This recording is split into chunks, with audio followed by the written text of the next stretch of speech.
Usually in March there's not quite as much snow and it's not beautiful, but you can at least see the ground. As long as from now on there's no more snow, I'll be happy. For many people, it seems like this winter has been colder and snowier than usual.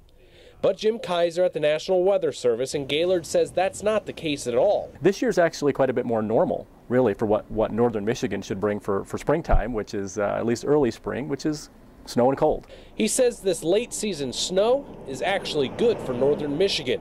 You know, the last few springs have been relatively dry, and so, you know, the combination of having a snowpack that's a little bit later in the season, more soil moisture, I think overall has some good potential signs for a good year agriculturally in northern Michigan. Kaiser says it's unlikely that we'll see a lot more snow in the near future, but he says the cold will likely linger until mid-April.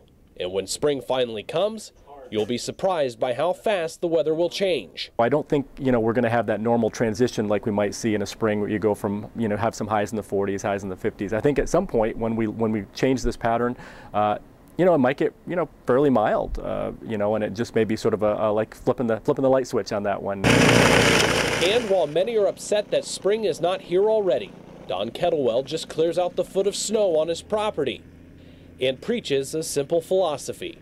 If you don't like the snow, don't move up in northern Michigan.